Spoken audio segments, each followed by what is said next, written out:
ഇന്ന് ഒരു വെജിറ്റേറിയൻ ഡിഷാണ് ചെയ്യുന്നത്. പക്ഷേ എന്നാന്നറിയോ, എല്ലാവർക്കും ഇഷ്ടമാവും. കാര്യം എന്നാന്ന് വെച്ചാൽ നമ്മളെപ്പോഴും സ്ഥിരം കഴിക്കുന്നതിന് ഒരു വ്യത്യാസമായിട്ട് കഴിക്കാനായിട്ട് ഇഷ്ടപ്പെടുന്ന ഒരു വ്യക്തികളാണ്. എപ്പോഴും എന്നെ സംബന്ധിച്ച് പറയുവാണെങ്കിൽ 1-2 ദിവസം നമ്മളുടെ നിത്യമേ കഴിക്കുന്ന ഭക്ഷണത്തിൽ നിന്ന് ഒരു വ്യത്യാസം കഴിക്കാൻ പറഞ്ഞാൽ 1-2 ദിവസം മാക്സിമം. അത് കഴിയുമ്പോഴത്തേക്ക് ഞാൻ പറയും എനിക്ക് ചോറും കറിയും വേണമെന്ന് പറയും എന്ന് പറയുന്ന വ്യക്തിയാണ് ഞാൻ. പക്ഷെ ഇതേപോലെ എല്ലാവർക്കും കാണും ഒരു വ്യത്യാസമായിട്ട് ഒരു ദിവസം ഇച്ചിരി മാറ്റമായിട്ട് എന്നതേലും ഒന്ന് വാങ്ങിച്ച് കഴിക്കാനോ അല്ലെങ്കിൽ ഉണ്ടാക്കി കഴിക്കാനോ എന്ന്. വാങ്ങിച്ച് കഴിക്കാനാണെങ്കിൽ നമ്മൾ ഉടനെ ഞാൻ ചിന്തിക്കും അത് ഇത്രയും പേർക്ക് വാങ്ങിക്കണമെങ്കിൽ എത്ര രൂപയാവുമെന്ന്. എന്നാൽ പിന്നെ ഇതെല്ലാം കൂടെ ആലോചിച്ചപ്പോൾ നമുക്കൊന്ന് വീട്ടിലുണ്ടാക്കിയാലോ എന്ന് ആലോചിക്കും. അപ്പോൾ ഇന്ന് വെജിറ്റേറിയൻ ഡിഷ് ആയതുകൊണ്ട് നിങ്ങൾ എല്ലാവരും വിചാരിക്കും ഞാൻ പനീറാണ് ചെയ്യാൻ പോകുന്നത്. വെരി സോറി, ഞാൻ ഇന്ന് പനീറല്ല ചെയ്യാൻ പോകുന്നത്. ഇന്ന് ചെയ്യാൻ പോകുന്നത് പാവ് ബജിയാണ്. പാവ് ബജി എന്ന് പറയുമ്പോഴത്തേക്ക് ഒരു നോർത്ത് ഇന്ത്യൻ സാധനമാണ്. നമുക്ക് എല്ലാവർക്കും ഇഷ്ടമാണ് എന്ന് ഞാൻ വിശ്വസിക്കുന്നു. കാര്യം എന്താണെന്ന് വെച്ചാൽ അതിനൊരു പ്രത്യേക ഫ്ലേവറാണ്. ഇതിനകത്തൊരു ചെറിയൊരു മാറ്റങ്ങൾ, ഇച്ചിരി മാറ്റങ്ങളൊക്കെ നമുക്ക് വരുത്താവുന്നതേ ഉള്ളൂ. വേണ്ടാത്തത് എന്താ പറയുക കളയാം. വേണ്ടിയത് മാത്രം, അതായത് വെജിറ്റബിൾസ് പിള്ളേർ എത്ര തിന്നും എന്നുള്ളത് നമുക്കൊന്നും അറിയത്തില്ലേ. നമുക്ക് അമ്മമാർക്ക് അറിയാമല്ലോ നമ്മുടെ പിള്ളേർക്ക് ഏതൊക്കെ ഇഷ്ടം ഏതൊക്കെ ഇഷ്ടമല്ലാന്ന്. ആദ്യം ഇതിന് വേണ്ടി എന്നതൊക്കെയാന്നുള്ളത് നമുക്ക് ആദ്യം ഒന്ന് കണ്ടുപിടിക്കാം. ആദ്യം വേണ്ടിയത് ഒരു 2 സവാള കുഞ്ഞായിട്ട് അരിഞ്ഞതാണ്. ഇതിനകത്ത് ഒരുപാട് പൊടി അങ്ങനെയൊന്നുമില്ല. ഇത് കുറച്ച് കാശ്മീരി മുളക് പൊടിയാ. ഇപ്പൊ എല്ലാ സൂപ്പർ മാർക്കറ്റിലും നമുക്ക് കിട്ടും. ഇത് ഏതറിയോ, പാവ് ബജി മസാല എന്ന് പറഞ്ഞിട്ട് നമുക്ക് കിട്ടും. അതാ ഏറ്റവും എളുപ്പം. പിന്നെ വേണ്ടിയത് കുറച്ച് ചീസ്. ഇതൊക്കെ ഇടുമ്പോൾ കുറച്ച് സ്വാദ് കൂടും. അപ്പോൾ ഈ വെജിറ്റബിൾസിന്റെ ടേസ്റ്റ് അധികം മുന്നോട്ട് അറിയത്തില്ല. അപ്പോൾ പിള്ളേരെന്ത് ചെയ്യും, നിങ്ങൾക്ക് പിള്ളേരെ പറ്റിക്കാൻ നോക്കും. പിന്നെ വേണ്ട ബോയിൽഡ് വെജിറ്റബിൾസ് ആണ്. ഇതിനകത്ത് ഞാൻ ഇട്ടേക്കുന്ന ക്യാരറ്റ് ഉണ്ട്, ഉരുളക്കിഴങ്ങുണ്ട്, കോളിഫ്ലവർ ഉണ്ട്. ഇനിയിപ്പോൾ ഇതിനകത്ത് ബീൻസോ അന്നതേലോ ഒക്കെ ഇടണമെന്നുണ്ടെങ്കിൽ അതും ചേർക്കാം. പിന്നെ വേണ്ടിയത് ഒരു 2 ടൊമാറ്റോ. അത് നല്ല കുഞ്ഞായിട്ട് അരിഞ്ഞേക്കോ. ഇതെന്നാന്നറിയാം, ഇതെല്ലാം കുഞ്ഞായിട്ട് അരിയുന്നത് പെട്ടെന്ന് ആവാനായിട്ടാണ്.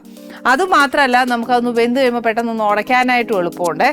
പിന്നെ വേണ്ടിയത് കുറച്ച് ക്യാപ്സിക്കം. ഇത് 1 ക്യാപ്സിക്കേ ഉള്ളൂ, ഒരു ചെറുത്. പിന്നെ വേണ്ടിയത് ഒരു നാരങ്ങ. വലിയ നാരങ്ങ ഒന്നുമല്ല, ഒത്തിരി പുളി വേണ്ട. കാര്യം നമ്മളിത് ചേർക്കുന്നതല്ലേ, ടൊമാറ്റോയും കൂടെ ചേർക്കുന്നതുകൊണ്ട് ഇത്രയും മതി. പിന്നെ വേണ്ടിയത് ഗ്രീൻ പീസ്. ഇത് എൻ്റെ പിള്ളേർക്ക് ഇഷ്ടമല്ല, അതുകൊണ്ട് ഞാൻ അതേ ഇടുകയല്ല. പിന്നെ ഈ ഇച്ചിരി ഒരു ഭംഗിക്ക് വേണ്ടി ഒരു പച്ച അവിടെ ഇവിടെ കിടന്നോട്ടെ എന്ന് ചിന്തിച്ചാൽ ക്യാപ്സിക്കം ഉണ്ട്. അതിന് പകരം നമുക്ക് മഞ്ഞ ക്യാപ്സിക്കം ഇട്ടാലും നല്ലതാട്ടോ. ഇതെല്ലാം ഉണ്ടാക്കുന്നത് ഈ പറഞ്ഞ പോലെ ഒലീവ് ഓയിലോ കോക്കനട്ട് ഓയിലോ അല്ലെങ്കിൽ ഈ പറഞ്ഞ പോലെ വെജിറ്റബിൾ ഓയിലോ ഒന്നുമല്ല. ഞാൻ ഉണ്ടാക്കാൻ പോകുന്നത് ബട്ടറിലൊക്കെ ഉണ്ടാക്കുമ്പോഴേ അതിൻ്റെ ആ ടേസ്റ്റൊക്കെ ഒന്ന് മാറത്തുള്ളൂ. മാത്രമല്ല നോർത്ത് ഇന്ത്യയിൽ പോയിരിക്കുന്ന മിക്കവർക്കും അറിയാം, മിക്ക സ്ട്രീറ്റ് ഫുഡിലും പാവ് ബജി നമുക്ക് കിട്ടാറുണ്ട്. സ്ട്രീറ്റ് ഫുഡ്സിൽ ഇഷ്ടംപോലെ കിട്ടാറുണ്ട് അല്ലേ പാവ് ബജി. അവരും ഏറ്റവും കൂടുതൽ ഈ പറഞ്ഞ പോലെ ബട്ടറാണ് ഉപയോഗിക്കുന്നത്. ഒത്തിരി റെയറാണ് ഈ വെജിറ്റബിൾ ഓയിലൊക്കെ ചേർക്കുന്നത്. അപ്പോൾ പിന്നെ നമുക്ക് ഏറ്റവും കൂടുതൽ സ്വാദ്, ഞാൻ എപ്പോഴും പറയും, നമ്മൾ ഇങ്ങനെ എന്തെങ്കിലും ഒരു സ്പെഷ്യൽ ചെയ്യുവാണെങ്കിൽ, ഈവൻ നമ്മുടെ വീട്ടിലെ കാര്യം പോലും ചെയ്യുവാണെങ്കിൽ ബട്ടറോ നെയ്യോ ഒക്കെ അധികം ഉപയോഗിക്കുവാണെങ്കിൽ ഭയങ്കര ടേസ്റ്റാണ് നമ്മൾ ഉണ്ടാക്കുന്ന ഒരു കറിയാന്നേ പോലും. ഇപ്പം നമുക്കൊരു ഇച്ചിരി ആദ്യമായിട്ട് ഉണ്ടാക്കാമെന്ന് വിചാരിച്ചോ, അന്നേരം ഈ ഒരു എണ്ണയ്ക്ക് പകരം നമ്മൾ ബട്ടറോ നെയ്യോ ഇതൊക്കെ ചേർക്കുവാണെന്നുണ്ടെങ്കിൽ കുറച്ചുകൂടെ സ്വാദ് കയറാൻ നല്ലതാണ്. പക്ഷേ ഇൻഗ്രീഡിയൻസ് എല്ലാം കറക്റ്റായിട്ട് വരണം. ഈ പറഞ്ഞ പോലെ ഞാൻ കുക്കിംഗ് പഠിച്ച സമയത്തൊക്കെ എല്ലാം ഇന്ന പോലെ 1 ടീസ്പൂൺ 2 ടീസ്പൂൺ എന്നൊക്കെ പറഞ്ഞാൽ എനിക്ക് പറ്റിയല്ലായിരുന്നു. ഞാൻ എൻ്റെ ഒരു കൈവാക്കാം. പിന്നെ പഠിക്കുന്ന സമയത്ത് ഈ പറഞ്ഞ പോലെ നമുക്ക് എല്ലാം വേണം. അപ്പം നമ്മൾ എന്നാ ചെയ്യും, ടീസ്പൂൺ കണക്ക് അങ്ങനെയൊക്കെ ഇടും. ആദ്യമൊക്കെ ഒരുപാട് തെറ്റിയിട്ടുണ്ട്. പിന്നെ മനസ്സിലാക്കി ചെയ്ത് വന്നപ്പോൾ ബട്ടർ ഇട്ടിരുന്നെങ്കിൽ കുറച്ചുകൂടെ ടേസ്റ്റ് വന്നേനെ. അല്ലെങ്കിൽ നമ്മൾ എന്നാ ചെയ്യും, വാങ്ങാൻ നേരം കുറച്ച് ബട്ടർ ഇടും, അല്ലെങ്കിൽ ഉള്ളി വഴറ്റുന്ന സമയത്ത് കുറച്ച് ബട്ടർ ഇടാം, നെയ്യിടാം. ഇപ്പം ബിരിയാണിയിൽ സ്വാദ് കൂടുന്നത് എങ്ങനെയാണ്, ഇച്ചിരി നെയ്യൊക്കെ ചേർക്കുമ്പോൾ അതിൻ്റെ ഫ്ലേവറും എല്ലാം കയറുമല്ലേ. അന്ന് പറഞ്ഞ പോലെ ആദ്യമായിട്ട് ചെയ്യുമ്പോൾ കുറച്ച് ബട്ടറിലോ അല്ലെന്നുണ്ടെങ്കിൽ കുറച്ച് നെയ്യോ ഒക്കെ ചെയ്യുവാണെങ്കിൽ ഒരു ടിപ്പ് പോലെ പറഞ്ഞതേ ഉള്ളൂ, കുറച്ച് ടേസ്റ്റ് കൂട്ടാൻ നല്ലതാണ്. ആദ്യമായിട്ട് ചെയ്തിട്ട് പാളിപ്പോയി എന്നൊന്നും ആരും പറയാൻ പോകുന്നില്ല. ഇനി ഇതിനകത്തോട്ട് ഈ അരിഞ്ഞു വെച്ചേക്കുന്ന ഉള്ളി ഇതിനകത്തോട്ട് ഇടുക.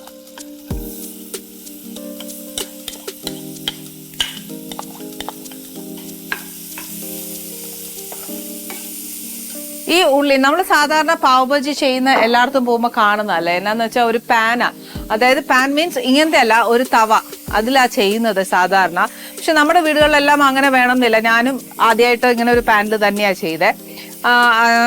ഈ അതിൻ്റെ കൂട്ടുണ്ടാക്കുക എന്നുള്ളൊരു ഇത് മാത്രമേ ഉള്ളൂ. അല്ലാതെ അതിനകത്ത് പിന്നെ ആ പാവ് ബജിയുടെ ബണ്ണ് വെച്ചിട്ടൊന്ന് മൊരിക്കാം, ഇതൊക്കെയാണ് ചെയ്യുന്നത്. ഇത് നമുക്ക് സെപ്പറേറ്റ് ആയിട്ട് നമ്മുടെ വീട്ടിൽ ചപ്പാത്തി കല്ലിൽ വെച്ച് ചെയ്യാവുന്നതേ ഉള്ളൂ. പക്ഷെ എന്നാന്ന് വെച്ചാൽ ഒരു വീടെന്ന് പറയുമ്പോൾ ചപ്പാത്തി കല്ലൊക്കെ ചെറുതായിരിക്കും അല്ലേ, മുട്ടനായിരിക്കത്തില്ല. അതുകൊണ്ട് നമുക്ക് ചപ്പാത്തി കല്ലിൽ ബണ്ണ് ചൂടാക്കുകയും ചെയ്യാം. അതിൻ്റെ ഒരു കൂട്ടെന്ന് പറയുന്നത് ഒരു നമ്മുടെ സാധാ ഒരു പാനയിൽ ചെയ്തേച്ചാൽ മതി. ഇനി ഈ ഉള്ളി എന്ന് പറയുന്ന ഒരു ഇച്ചിരി ബ്രൗൺ കളർ ആവണം. അതുവരെ നമുക്കൊന്ന് ക്ഷമയോടെ നോക്കാം.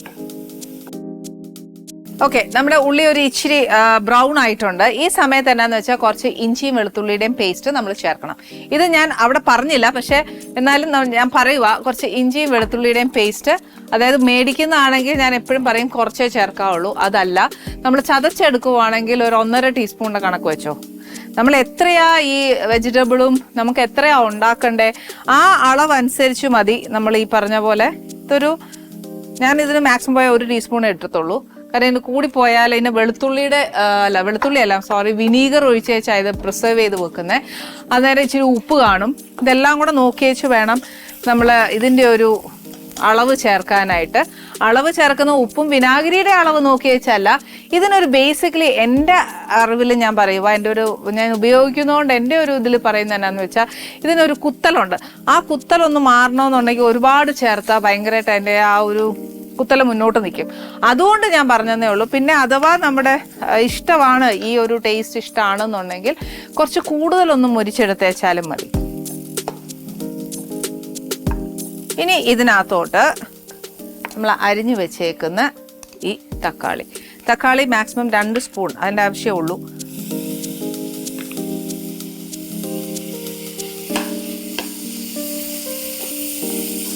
ആക്ച്വലി ഈ നമ്മൾ ചേർത്തേക്കുന്ന ഈ തക്കാളി ഉണ്ടല്ലോ, ഒത്തിരി അങ്ങ് ഉടഞ്ഞു പോകണ്ട. പക്ഷെ ഉടയുവാണെങ്കിൽ നല്ലതാ. കാര്യം എന്നാന്ന് വെച്ചാൽ ഇത് ഒരിക്കലും ഇങ്ങനെ ഈ ചങ്ക്സ് ആയിട്ട് നമ്മൾ ഈ പാവ് ബജിയിൽ ഉപയോഗിക്കത്തില്ല.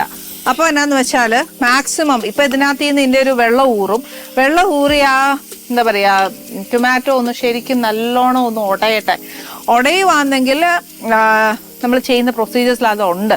അതുകൊണ്ടാണ് ഞാൻ ഈ പറയുന്നത്. ഉടയുവാണെങ്കിൽ ഇറ്റ്സ് വെൽ ആൻഡ് ഗുഡ്. അല്ലെന്നുണ്ടെങ്കിൽ ഇതൊന്ന് ഇച്ചിരി വാടിയേച്ച് നമ്മൾ ബാക്കിയെല്ലാം ചേർക്കുമ്പോൾ ഉടയ്ക്കാനുള്ള ഈ പൊട്ടറ്റോ മാഷർ ഉണ്ടാവും നമ്മുടെ കയ്യിൽ. പിന്നെ ഈ പറഞ്ഞ പോലെ എന്താ പറയുക തടിത്തവി ഉണ്ടാവും. പിന്നെ ഈ എന്താ പറയുക മോര് കടയുന്ന എല്ലാം ഉണ്ടാവും. ഈ സാധനങ്ങൾ വെച്ച് നമ്മൾ ഇതൊന്ന് ഉടച്ചേച്ചാലും മതി. എല്ലാവരുടെ വീട്ടിലും നമ്മുടെ ഈ പൊട്ടറ്റോ മാഷർ ഉണ്ട്, അതായാലും മതിയേ. അത് വെച്ചേച്ച് നമ്മൾ ഈ തക്കാളി ആന്നേലും ചേർക്കുന്ന പച്ചക്കറി ആന്നേലും എല്ലാം അങ്ങ് ഉടച്ച് ചേർക്കണം. ഇതൊരു എന്താ പറയുക ഒരു കുഴമ്പ് പരുവെന്നൊക്കെ പറയുവല്ലേ എന്ന് പറഞ്ഞ കൂട്ടായി ഇതിൻ്റെ കൂട്ടിരിക്കുന്നത്. ചിലരിനകത്ത് കസൂരി മേത്തി ഇടുന്നവരുണ്ട്, വേണമെങ്കിൽ ഇടാം. എനിക്ക് അതിൻ്റെ ഫ്ലേവർ ഒത്തിരി അങ്ങ് ഇഷ്ടമല്ല, അതുകൊണ്ട് ഞാൻ ഇപ്രാവശ്യം സ്കിപ്പ് ചെയ്തു. ഇഷ്ടമാന്നേൽ അതും ഇടാം. എനിക്കിഷ്ടം ഇതിൻ്റെ കൂടെ ഏറ്റവും കൂടുതൽ ഇടാൻ മല്ലിയില ഇഷ്ടം. അതാകുമ്പോൾ കുറച്ച് നല്ല ഫ്ലേവർ. അതുകൊണ്ട് ഒരു ഇച്ചിരി മല്ലിയില വെച്ചിട്ടുണ്ട്. വേണ്ടേ, ഇപ്പം നമ്മുടെ ആ തക്കാളിയൊക്കെ ഒരു ഇച്ചിരി ഒന്ന് വാടിയിട്ടുണ്ട്.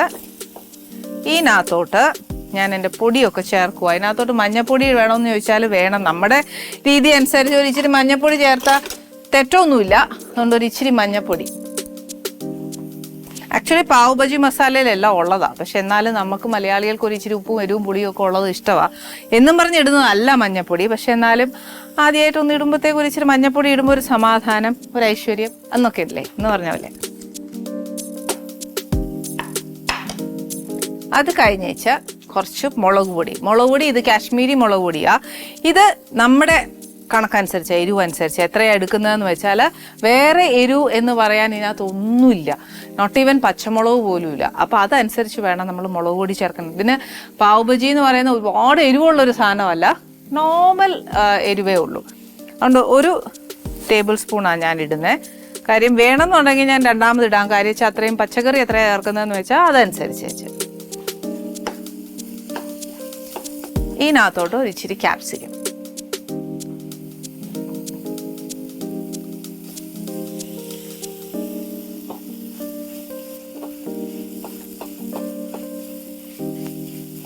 ഇനി ഇതിനകത്തോട്ട് വേണ്ടി എന്നാന്ന് വെച്ചാൽ നമുക്ക് കുറച്ച് നാരങ്ങ നീരാ.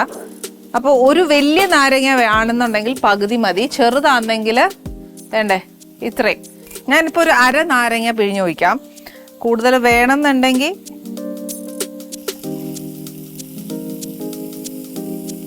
പക്ഷെ ഇത്രയും പച്ചക്കറിക്ക് ആക്ച്വലി ഈ ഒരു 1/2 നാരങ്ങ പോരാ. ഞാൻ ആ ഫുൾ നാരങ്ങ ഇടുക.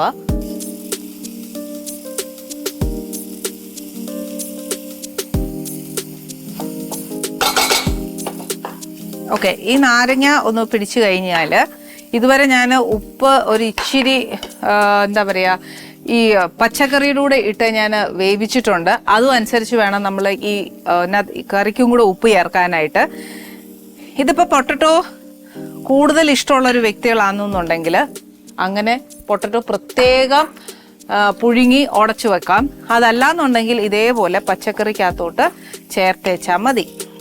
ഇതും കൂടെ ചേർത്ത് കഴിഞ്ഞ് കഴിയുമ്പോൾ ഈ പച്ചക്കറി എല്ലാം നേരത്തെ നമ്മൾ എന്താ പറയുക തക്കാളിയൊക്കെ ഒന്ന് ഉടഞ്ഞ് ഒരു കുഴമ്പ് പോലെ വന്നില്ലേ, ഒരു തിക്ക് ഗ്രേവി പോലെ എന്ന് പറഞ്ഞതുപോലെ നമുക്ക് ഈ പച്ചക്കറിയും ഉടച്ചെടുക്കണം. ഇതിൻ്റെ കൂടെ ആണെങ്കിൽ കുറച്ച് പട്ടാണി.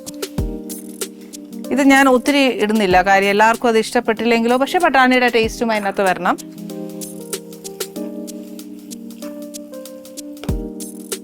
ഒരു തീ ഒരിച്ചിരി കുറച്ചോ, അന്നേച്ച് നമ്മളൊരു തടിത്തവി കാണും, പൊട്ടറ്റോ മാഷർ ഉണ്ടാവും, ഇതെല്ലാം നമ്മുടെ കയ്യിലുള്ളതാ. അതുകൊണ്ട് ഏതേലും വെച്ചിട്ട് തീ ഒന്നിച്ചിരി കുറച്ചേച്ച് ഇതൊന്ന് ഉടച്ചെടുക്കണം.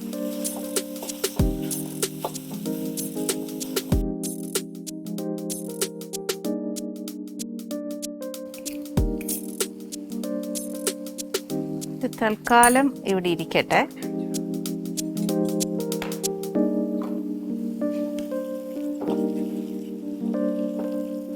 കണ്ടോ, ഇത് നല്ലതായിട്ട് ഉടഞ്ഞേച്ച് ഇച്ചിരി വെള്ളം വേണമെങ്കിൽ നമുക്ക് ചേർക്കാം. പക്ഷെ അതിന് മുന്നേ ആയിട്ട് ഇതിനകത്തോട്ട് നമ്മൾ മെയിൻ കാര്യം ചേർക്കാനുണ്ട്. അതെന്നാണെന്നറിയോ?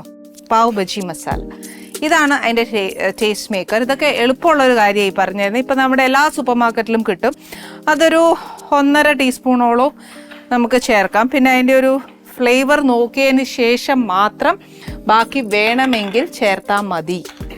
ഈ ഒരു ഇതും കൂടെ ചേർക്കുമ്പോഴത്തേക്ക് ഈ പറഞ്ഞ പോലെ അതിൻ്റെ ഒരു പച്ചച്ചൊവ കാണുകയല്ലേ ആ പൊടിക്ക്, അന്നേരം ആ പൊടിയുടെ പച്ചച്ചൊവയും കൂടെ ഒന്ന് മാറണം.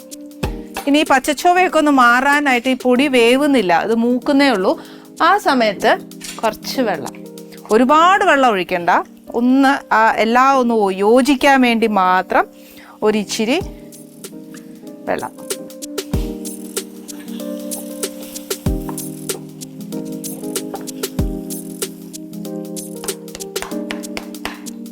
ഇനി ഇതിനകത്ത് ഫ്ലേവർ വരാനാ ഈ സമയത്ത് ഞാൻ പറഞ്ഞ ഒന്നെങ്കിൽ കസൂരി മേത്തി, അല്ലെന്നുണ്ടെങ്കിൽ മല്ലിയില. ഞാൻ ഏറ്റവും കൂടുതൽ മല്ലിയില പ്രിഫർ ചെയ്യുന്ന എന്നാന്ന് വെച്ചാൽ കസൂരി മേത്തി ഒത്തിരി അങ്ങ് ചേർക്കുന്നതോട് എനിക്ക് ഇഷ്ടമല്ല. അതുകൊണ്ട് ഇച്ചിരി മല്ലിയില ഞാൻ കുറച്ച് കൂടുതൽ ചേർക്കുക ഇപ്രാവശ്യം.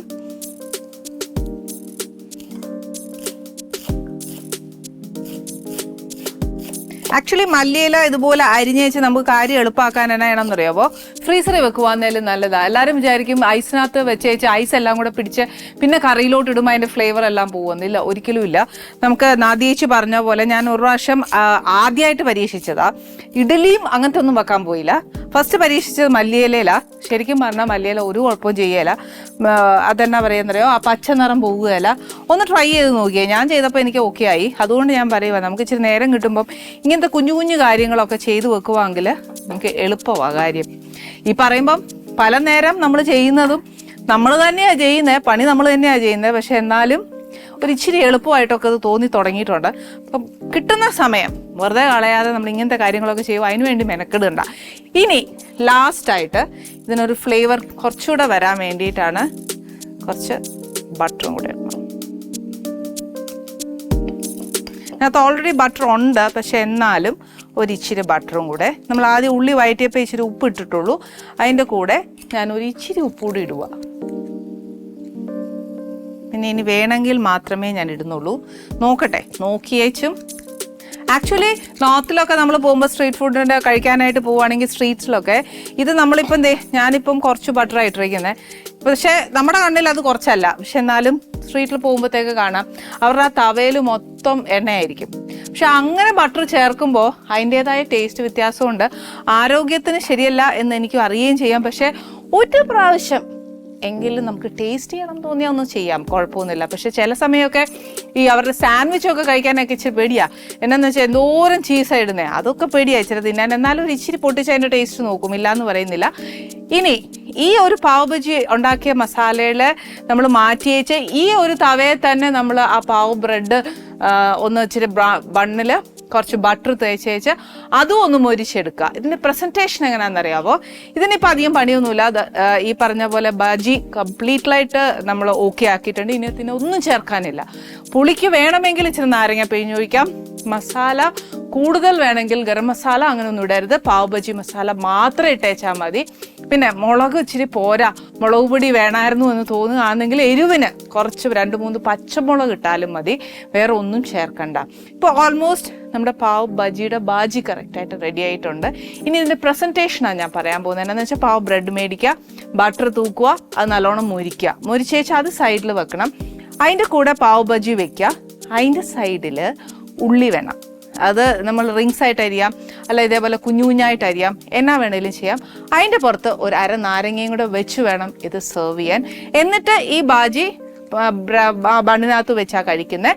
ഇതൊക്കെ നമ്മുടെ ഇഷ്ടം പോലെ. അതല്ല, ഇത് കുറച്ചുകൂടെ ലൂസാക്കി നല്ലതായിട്ട് കഴിക്കാനാണ് ഇഷ്ടമെങ്കിൽ ഏതാ നമ്മുടെ ഇഷ്ടം അതനുസരിച്ച് കഴിച്ചേച്ചാൽ മതി.